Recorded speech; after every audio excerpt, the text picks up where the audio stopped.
ఈరోజు ప్రతి కార్యకర్త కష్టాన్ని చూస్తూ ఉన్నా కాబట్టి చెప్తా ఉన్నా.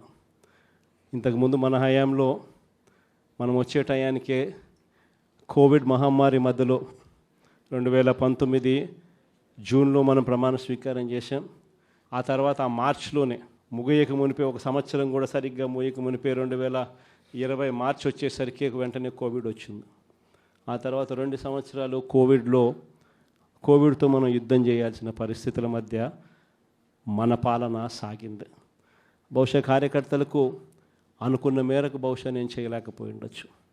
కానీ ఇవాళ ఒకటే చెప్తా ఉన్నా, ఈరోజు ఈ కష్టాన్ని చూసిన వ్యక్తిగా చెప్తా ఉన్నా, రేపొద్దున ఇలా ఉండదు. రేపొద్దున జరిగే ప్రతి విషయంలోనూ వైఎస్ఆర్సీపీకి కార్యకర్తే నెంబర్ 1గా ఉంటాడని మాత్రం ఖచ్చితంగా చెప్తా ఉన్నా. ప్రతి కార్యకర్తకు నేను ఒకటే చెప్తా ఉన్నా, ఎవడెవడైతే మీకు అన్యాయం చేశాడో పర్వాలా, అన్యాయం చేయండి, చేయించుకుంటాం, టైం మీది, కానియండి, కొట్టండి అని చెప్పండి.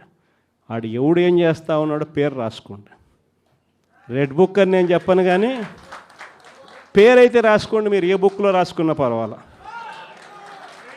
పేరైతే మీరు రాసుకోండి. దాని తర్వాత మాత్రం అన్యాయం చేసినోనికి సినిమా మాత్రం మనం చూపిస్తామని చెప్తాను. ఆ మనిషి రిటైర్డ్ అయి ఉన్నా కూడా లాక్కొని వస్తా, ఆ మనిషి దేశం ఇరిచిపెట్టిపోయినా లాక్కొని వస్తా. ఎవరిని వదిలిపెట్టేది ఉండదు. ఒక్కొక్కడికి మాత్రం సినిమా మాత్రం ఎలా చూపించానో అలా చూపిస్తామని మాత్రం చెప్తాను. ఖచ్చితంగా ఏదైతే నాటుతున్నారో, ఏదైతే ఇత్తుతున్నారో, ఇది రెండింతలు వీళ్ళకు పండే కార్యక్రమం కూడా జరుగుతుందని మాత్రం ప్రతి కార్యకర్తకు గట్టిగా చెప్పండి.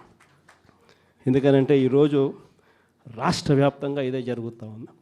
ఒక్కొక్కని కథ వింటూ ఉంటే నిజంగా మనసుకు బాధ కలుగుతుంది.